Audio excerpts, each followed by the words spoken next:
सज्जनों, परमात्मा की असीम अनुकंपा इस शर्मा परिवार के ऊपर जो दूसरी बार इनके जीवन में ये भागवत की दिव्य कथा का आयोजन हो रहा है। आज ये सप्तम दिवस, कल भगवान की दिव्य मंगल में विवाह की लीला का हम लोगों ने आनंद लिया। किस प्रकार भगवान का रुक्मिणी के साथ में विवाह संपन्न हुआ। सज्जनों, वैदिक विधि का क्या महत्व है ये भगवान ने अपने विवाह के माध्यम से बताया।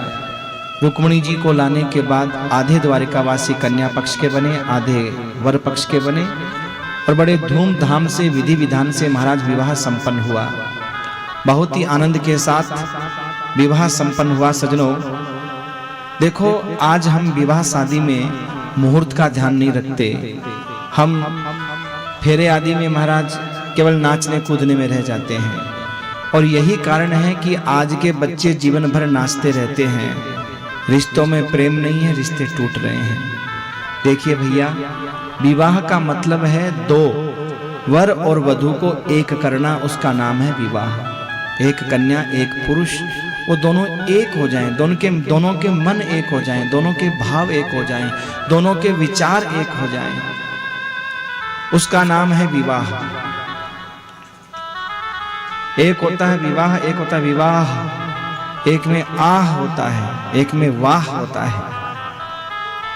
अगर विधि विधान का ध्यान रखा जाए तो जिंदगी में वाह वाह चलता रहता है, नहीं तो आह आह चलता रहता है महाराज। आह निकलती रहती है। तो जिंदगी में आह न निकले, रिश्ते ना टूटे, इसके लिए सबसे ज्यादा विशेष ध्यान रखने की बात यह है कि आप विधि विधान का ध्यान रखिए। जिस समय विवाह हो नशे पते से दूर रहें। आज विवाह के नाम पर, पार्टी के नाम पर उल्टा सीधा पीना, चरना, खाना। सज्जनों, इससे क्या होता है? इससे जो वैदिक मर्यादा है वो नष्ट होती है। पूजा पाठ ये विधि विधान से होता है, ये एकदम पवित्रता के साथ होता है। हवन करने के लिए बैठे हैं विवाह में और दूल्हे राजा जूते पहन करके बैठे हैं, पंडित जी नीचे बैठे हैं, दूल्हे राजा ऊपर कुर्सी के ऊपर बैठे हैं। ये कहाँ की मर्यादाएं हैं? हाँ? और दूल्हे को होश ही नहीं है कि वो बैठा कहाँ है, पी करके टन हो रखा है महाराज नशे पते में। क्या है, कैसे रिश्ते चलेंगे महाराज? आप विचार करिए। कोई शुद्धता नहीं, कोई पवित्रता नहीं, कोई आधार नहीं, कोई संस्कार नहीं, रिश्ते चलेंगे कैसे? विवाह कोई बच्चों का हंसी खेल नहीं है मेरे भाई, जीवन भर का साथ है। और जीवन भर का साथ तभी रह सकता है जब उस समय विधि विधान का ध्यान रखें। आज के बच्चे नाचने कूदने में पूरा समय पास कर देते हैं और कोई बड़ा बोले भी तो बच्चे कहते हैं ये कोई मौका बार बार थोड़ी मिलता है, नाच लेने दो।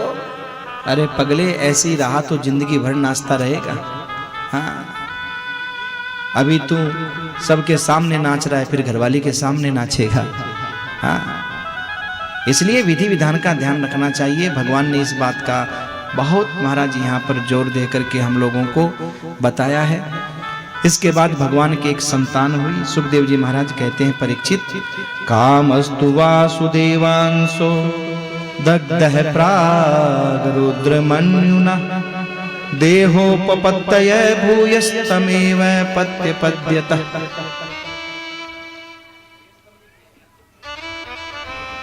बोलो भक्तवत्सल भगवान की जय हो। भगवान की एक संतान हुई सजनों, और उस संतान का नाम हुआ प्रद्युम्न। प्रद्युम्न जी महाराज का जब जन्म हुआ तो जन्म होते ही समरासुर प्रसूति का गृह से उठा करके ले गया, समुद्र में फेंक दिया। क्योंकि उसको पता था कि भगवान के पुत्र के द्वारा मेरी मौत होनी है, भगवान की संतान के द्वारा मेरी मृत्यु होनी है, उसको इस बात का पता था। इसलिए प्रसूति का गृह से उठा करके ले गया, समुद्र में फेंका, मछली ने निगला, मछली एक मछुआरे ने पकड़ी और सजनों पकड़ने के बाद समरासुर के यहाँ बेच दी। समरासुर के यहाँ जब मछली का पेट चीरा गया तो वो बालक जीवंत निकला। समरासुर के यहाँ कामदेव की पत्नी रति दासी रूप में रहती थी। उस रति को सजनों, जो दासी रूप में रहती थी, जब उस बालक की प्राप्ति हुई तो उसने उसका लालन पालन किया, उसको बड़ा किया पाल पोस करके। एक दिन की बात है, उस बालक ने मन में विचार किया, जब बालक बड़ा हो गया, कि इसने मेरा पालन तो माँ की तरह किया है, पर इसके जो हाव भाव है ना वो माँ की तरह नहीं है, वो कामिनी की तरह है। तो महाराज उन्होंने पूछ लिया, क्योंकि सज्जनों हाव भाव से पता चल जाता है कि व्यक्ति के विचार क्या हैं। हाँ, तो उन्होंने पूछा, तामा है भगवान कास्नी मातस्ते मतिरन्यथा मातृभाव मतिक्रम्य वर्तसे कामिनी यथा। देवी, तुमने पालन तो मेरा माँ की तरह किया है और तुम्हारे हाव भाव कामनी की तरह है, क्या बात है?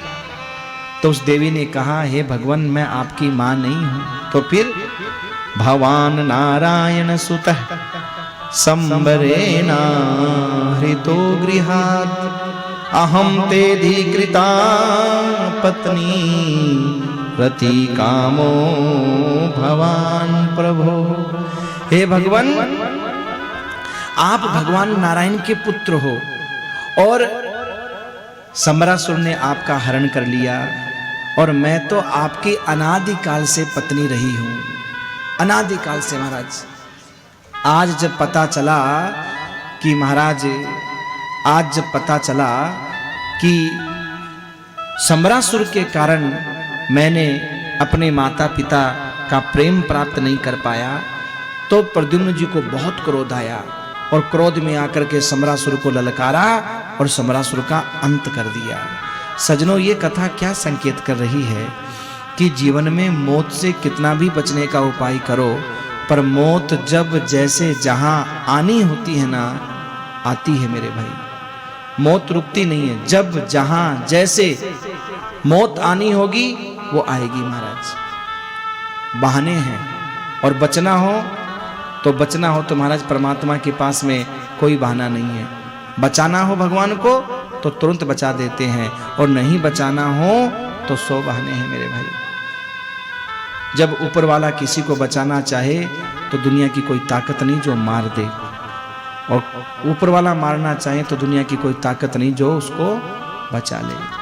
बस ये कथा हमको यही संकेत कर रही है, यही शिक्षा दे रही है कि बहुत सुंदर।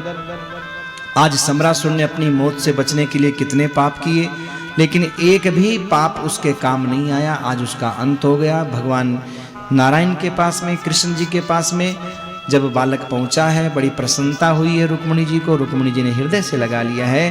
बोलो भक्तवत्सल भगवान की जय हो। बहुत ही सुंदर सजनों, इस दिव्य चरित्र को श्रवण करवाने के बाद में सुखदेव जी महाराज कहते हैं, परीक्षित, भगवान के एक मणि के बदले में 2 विवाह हुए। एक समयंतक नाम की मणि जो सत्राजित नाम के राजा के पास थी, उसका भाई प्रसेन उस मणि को पहन करके गया और मणि ने धनी का गला कटवा दिया। एक बात ध्यान रखिएगा सजनों, ये मणि है ना, मणि मतलब पैसा, ये आए और दिखावा न आए ऐसा कभी नहीं होता, और दिखावा आने के बाद में समस्या ना आए ऐसा कभी नहीं होता। समस्या पैसे से नहीं आती है, समस्या दिखावे से आती है।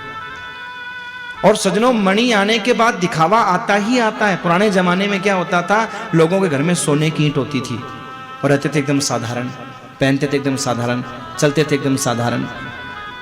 और आज क्या है, भले ही कुछ भी नहीं हो, घर भी लोन पे, गाड़ी भी लोन पे, हाँ, बिजनेस भी लोन पे, जिंदगी भी लोन पे, पर दिखावा महाराज, सब कुछ लोन पे। अगर लोन पे नहीं होते तो ये बड़े बड़े करोड़पति भारत छोड़ करके क्यों भागते मेरे भाई, जिनको हम पैसे वाला बोलते हैं, धनवान बोलते हैं, कब फैल हो जाए कोई पता नहीं। दुनिया का पैसा खा करके जब तक मजे किए और जब देखा कि अब फैल हो जाएंगे तो दुनिया छोड़ के भाग गए महाराज। कोई मर जाता है, कोई भाग जाता है, कोई पकड़ा जाता है। कारण क्या है, दिखावे के कारण। आज ये जितने भी बच्चों के अपहरण होते हैं, डाका डलते हैं, तो साधारण घर झोंपड़ी में कोई नहीं डालता है। जब चकाचौंध देखते हैं, अच्छा कल तक तो कुछ नहीं था, आज अच्छा, बस यही कारण बनता है। इस कथा के माध्यम से यही समझाया गया है कि भगवान ने कुछ दिया है, ठीक है, आप अपने प्रयोग में लीजिए, अच्छी जगह लगाइए, हाँ, लेकिन दिखावा मत करिए। जिंदगी सुकून से जीना चाहते हैं तो, और जहां दिखावा आ गया आप जिंदगी सुकून से कभी नहीं जी सकते महाराज, डर डर के जियोगे। आप देखो ना बड़े बड़े पैसे वालों को जब धमकियां आ जाती हैं तो महाराज बाहर नहीं निकल सकते, रोटी नहीं खा सकते, कब कौन किसको मार के चला जाए कोई पता नहीं है। अब झोंपड़ी वालों को तो किसी ने धमकी नहीं दी होगी, कितना दे दे उतना दे दे, पता है खुद ही नहीं है तो चाहे उसके यहाँ सोने की ईंट पड़ी हो कोई नहीं उसको धमकी देगा महाराज। हाँ? पर जहां दिखावा है, भले रुपया नहीं हो उसके पास में, सब लोन पे हो। हाँ? इसलिए ये कथा शिक्षा देती है, भगवान ने मणि दी है, बहुत अच्छी बात है, पर धनी अगर आराम से जीना चाहता है तो दिखावे से दूर रहिए, नहीं तो महाराज जीना बड़ा कठिन है, जीना बड़ा मुश्किल है। सत्राजित का भाई प्रसेन उस मणि का दिखावा करने लगा, मणि पहन के गया, शेर ने मार दिया। शेर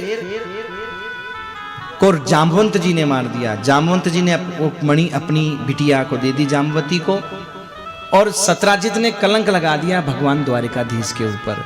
देखो सजनों, मणि एक ऐसी चीज है, कब किसके बीच में बैर पैदा कर देगी कोई पता नहीं है।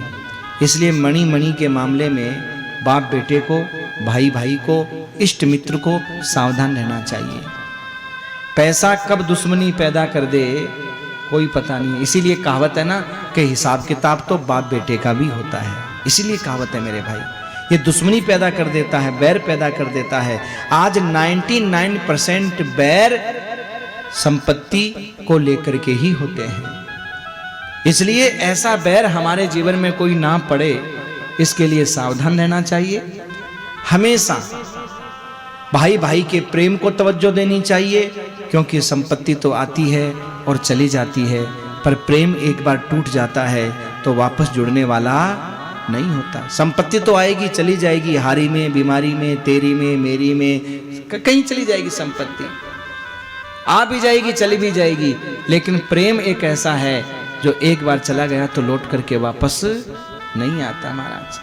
तो संपत्ति को लेकर के सजनों जो लड़ता है उससे ज्यादा मूर्ख दुनिया में कोई दूसरा नहीं होता। बस इस कथा के माध्यम से यही बताया, द्वारिकाधीश को झूठा कलंक लग गया। द्वारिकाधीश जी ने पीछा किया महाराज उसके भाई का जो मरा पड़ा था, वहाँ शेर के पांव के चिन्ह थे, उनका पीछा किया, वो भी मरा मिला। जामवंत जी रीछ के पांव के चिन्ह थे, उनका पीछा किया। गुफा में प्रवेश करके मणि से कन्या खेल रही थी, मणि लेने लगे, कन्या रोई तो जामवंत जी दौड़ करके आए, भगवान के साथ में युद्ध हो गया। खूब दिन तक महाराज युद्ध चला, 18 दिन तक युद्ध चला। द्वारिकाधीश के साथ में जो लोग आए थे गुफा के बाहर खड़े थे, भगवान ने कह दिया था मैं 12 दिन तक लौट के नहीं आऊं ना तो समझ लेना मैं नहीं रहा, तुम लौट जाना। अब 13-14 दिन बीत गए महाराज, लौट के भगवान आए ही नहीं अंदर गुफा से। अब किसी की हिम्मत नहीं है कि अंदर चला जाए, मन में सोचा भगवान ही नहीं लौट गए, हम क्यों जाएं। हाँ, तो कोई अंदर तो गया नहीं, और वहां से लौट करके चले गए सब। द्वारिका में शोक छा गया कि भगवान पता नहीं कहाँ चले गए, गुफा में गायब हो गए। और गुफा में क्या हुआ, जामवंत जी के साथ में महाराज युद्ध चलता रहा, और युद्ध करते करते जामवंत जी थक गए, हाथ पांव दर्द करने लग गए। तो जामवंत जी ने हाथ जोड़ करके कहा महाराज आप हो कौन? क्यों? बोले द्वापर में क्या त्रेता में भी किसी की हिम्मत नहीं थी मुझे परास्त कर दे। रामावतार में जब मैं जामवंत, रामादल में ऐसा कोई योद्धा नहीं था, न शत्रुओं में न रामादल में, जो मुझे परास्त कर सके। जिस समय राम रावण का युद्ध हुआ तो महाराज भगवान राम ने पूछा जाम्बवंत जी युद्ध कैसा रहा? तो जाम्बवंत जी ने कहा क्या बताऊं कैसा रहा, मेरे हाथों की खुजली तो अभी बाकी पड़ी है, मैं तो लड़ ही नहीं सका। क्यों? बोले मेरे लायक कोई योद्धा ही नहीं है महाराज, आप हो, आप मेरे स्वामी हो, मैं आपसे लड़ूं कैसे? तो भगवान ने वरदान दिया था जाम्बवंत तेरी ये इच्छा भी पूरी होगी, और आज भगवान ने ये इच्छा पूरी कर दी। तो जाम्बवंत जी से कहा जाम्बवंत जी अभी खुजली बाकी है क्या? बोले नहीं नहीं महाराज अब तो नस नस दर्द कर रही है। तो लाओ मणि दे दो। कहा मणि तो नहीं दूं, इसका मतलब और मार खाओगे? कि नहीं नहीं नहीं महाराज और मार की जरूरत नहीं है। तो फिर एक मणि नहीं मैं दो मणि दूंगा। दो मणि कौन सी? बोले एक तो समयंतक मणि और एक मेरी कन्या रूपी मणि। तो भगवान का दूसरा विवाह जाम्बवती के साथ में हुआ। और सजनों दहेज में वो मणि दे दी, मणि ले जाकर के सत्राजित को दे दी। सत्राजित को सब दुनिया गाली देने लग गई, बताओ द्वारिकाधीश का झूठा नाम लगा दिया। अब क्या करे। सतधनुआ के साथ उसकी बिटिया सत्यभामा का रिश्ता तय हो गया था, लेकिन दुनिया की गालियों से बचने के लिए उसने अपनी बिटिया का विवाह द्वारिकाधीश के साथ में कर दिया। तीसरा विवाह भगवान का सत्यभामा के साथ में संपन्न हो गया। इधर सजनों सतधनुआ को अच्छा नहीं लगा कि बताओ रिश्ता हमारे संग तय किया, बहुरिया कोई और ही ले गया। अब महाराज वो बेचारा व्याकुल हो गया, दुखी हो गया। अब जब आदमी दुखी होता तो अपना दर्द किसी न किसी को सुनाता है। अब सजनों जिसको तुम दर्द सुना रहे हो कितना हमदर्द है, ये बहुत मायने रखता है। नहीं तो तुम्हारे दर्द में वो कब और दर्द दे जाएगा कोई पता नहीं है। उदाहरण के लिए अक्रूर जी को दर्द सुनाया। अब अक्रूर जी की सत्राजित की आपस में ऐसे थी किसी बात को लेकर के, तो मन में सोचा कि बैर बदला निकालने का मौका ये ठीक है। हाँ, और भड़का दिया महाराज और उसको कि मैं तेरी जगह होता ना तो कन्या रूपी मणि तो चली गई, लेकिन समय तक मणि नहीं छूटता। और वो जोश में जाकर के मणि छीन के लाया, सत्राजित को मार के आ गया।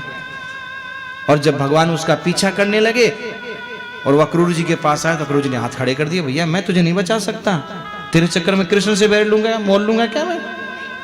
हमारे साथ भी ऐसा ही होता है। सास ने कुछ कह दिया, बहू पड़ोस में जाकर के रोएगी। पड़ोसन पता नहीं किस समय का बैर निकालने के लिए तैयार रहती है। बोले ये मौका ठीक है, इसकी सास से बैर निकालने का, इसकी बहू को भड़का दो, अपने आप बैर निकल जाएगा, इसके बच्चों को बिगाड़ दो। पर सजनों किसी के बच्चों को बिगाड़ने से पहले, बैर निकालने से पहले इतना सोच लेना, बुरे काम का बुरा फल आज नहीं तो निश्चय कल। किसी के घर में बैर पैदा करने से पहले इतना सोच लेना, तुम किसी और के नहीं अपने यहां तुम बैर पैदा कर रहे हो। अब सजनों हुआ क्या, अक्रूर जी ने तो साथ नहीं दिया। और ऐसे हमारे साथ होता है, हमको जिसने लगाया बुझाया और जब हम लड़ गए भिड़ गए और उसके बाद जब उसके पास गए तो उसने हाथ खड़े कर दिए, भैया तेरे चक्कर में हम थोड़ी दुश्मनी मोल लेंगे, हमारा तो पुराना साथ है। सतधनुआ ने कहा अक्रूर जी मैंने आपके कहने से किया। अरे मैंने ये थोड़ी कहा था मार के आ, मैंने तो ये कहा था मणि लेके आ जा, तू मार के क्यों आया भाई। अब वो गुस्से में मार के आ गया। अक्रूर जी कोई उपाय, बोले देख तेरी रक्षा तो मैं नहीं कर सकता पर मणि की रक्षा कर सकता हूं, तू मणि मुझे दे जा। मतलब समझे कि नहीं समझे, दुनिया में मणि की रक्षा करने वाले सब हैं पर धनी की रक्षा करने वाला, मणि की रक्षा करने वाले सब हैं। भाई भतीजे बेटा नाती पोते अड़ोसी पड़ोसी दुश्मन भी कह देगा हाँ मणि तो दे दे कोई बात नहीं, कोई ना नहीं करेगा। पर धनी की, धन कमाने वाले की रक्षा की बात आए तो सब पीछे हटते, तू कर। और कोई करे भी तो महाराज मन ही मन में सोचे कब बूढ़ा चला जाए, कब बुढ़िया सट जाए। हाँ भारी सजनों, जो सेवा भावी होगा ना उसको धन से कोई मतलब नहीं होगा, और जिसे धन से मतलब होगा ना वो मजबूरी में भले ही कर दे मगर सेवा नहीं कर सकता। सेवा एक ऐसा कार्य है हर किसी के बस की बात नहीं है, क्योंकि हम जिसकी सेवा करते हैं उसकी दो सुननी भी पड़ती है, और सुनने के बाद भी चेहरे पे बिल्कुल भी सरवटे नहीं आनी चाहिए, क्रोध नहीं आना चाहिए। क्योंकि भैया जिसकी हम मणि खा रहे हैं तो धनी की सेवा में क्रोध का क्या काम। जो मणि देगा वो ब्याज में दो बात भी कहेगा। हाँ, उसको अगर आपने सुन लिया, देखिए उसकी दो कड़वी बातों को आपने सुन लिया, इसका मतलब ये मान लो कि वो हाजमोला का काम करती है, वो धन पच जाएगा। और नहीं सुन पाए ना तो वो धन पचेगा नहीं। आप दो बात सुन लो उसकी, वो किसने कहा इधर सुनो, हाँ ठीक है हाँ ठीक है, वो धन सरदर्द नहीं करेगा आपके। बेटा बनकर के धन खाओ कोई समस्या नहीं है, पर बाप बनकर के अगर खाने की कोशिश करते हैं तो वो धन समस्या पैदा कर देता है। ध्यान रखिएगा, मणि की रक्षा करने वाले दुनिया में सब मिल जाते हैं, धनी की रक्षा करने वाला तो आज सगा बेटा भी बड़ी मुश्किल से मिलता है मेरे भाई। दूसरे की क्या कहे। आज अक्रूर जी ने भी मणि तो रख ली, पर सतधनुआ से कहा भाई तेरी रक्षा नहीं कर सकता, बेचारा चल दिया वहां से। और ये मन ही मन में सोचने लगा विचार करने लगा, सब दोस्त हैं अपने मतलब के, ओ सब दोस्त हैं अपने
पैसा पास हमारे था, जब पैसा पास हमारे था, तब दोस्त हमारे लाखों थे, तब दोस्त हमारे लाखों थे। जब पैसा पास हमारे था, जब पैसा पास हमारे था, तब दोस्त हमारे लाखों थे, तब दोस्त हमारे लाखों थे। अब वक्त पड़ा है मुश्किल का, हो अब वक्त पड़ा है मुश्किल का, बतलाने वाला कोई नहीं। आराम के साथी क्या क्या थे, जब वक्त पड़ा तो कोई नहीं। आराम के साथी क्या क्या थे, जब वक्त पड़ा तो कोई नहीं। आराम के साथी क्या क्या थे, जब वक्त पड़ा तो कोई नहीं। सब दोस्त हैं अपने मतलब के, हो सब दोस्त हैं अपने मतलब के, दुनिया में किसी का कोई नहीं। आराम के साथी क्या क्या थे, जब वक्त पड़ा तो कोई नहीं।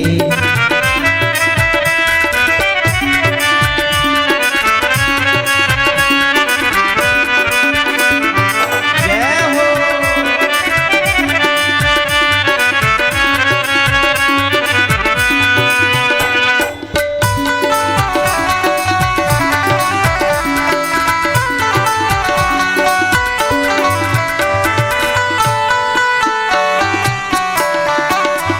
कल बाग जो था फूलों से भरा, कल बाग जो था फूलों से भरा, कल बाग जो था फूलों से भरा, कल बाग जो था फूलों से भरा। इठलाती हुई चलती थी हवा, इठलाती हुई चलती थी हवा। कल बाग जो था फूलों से भरा, कल बाग जो था फूलों से भरा। इठलाती हुई चलती थी हवा, इठलाती हुई चलती थी हवा। रे बंदे ये बेकार है सब, हो रे बंदे ये बेकार है सब, मिट्टी का भरोसा कोई नहीं। आराम के साथी क्या क्या थे, जब वक्त पड़ा तो कोई नहीं। आराम के साथी क्या क्या थे, जब वक्त पड़ा तो कोई नहीं। आराम के साथी क्या क्या थे, जब वक्त पड़ा तो कोई नहीं। सब दोस्त हैं अपने मतलब के, हो सब दोस्त हैं अपने मतलब के, दुनिया में किसी का कोई नहीं। आराम के साथी क्या क्या थे, जब वक्त पड़ा तो कोई नहीं।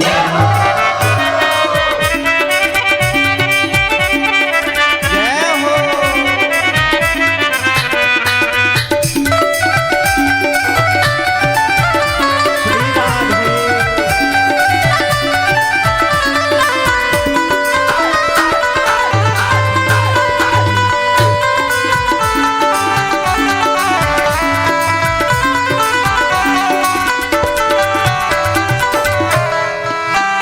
माँ बाप प्रिया और पुत्र वधू, माँ बाप प्रिया और पुत्र वधू, ये सब मतलब के नाते हैं, ये सब मतलब के नाते हैं। माँ बाप प्रिया और पुत्र वधू, माँ बाप प्रिया और पुत्र वधू, ये सब मतलब के नाते हैं, ये सब मतलब के नाते हैं।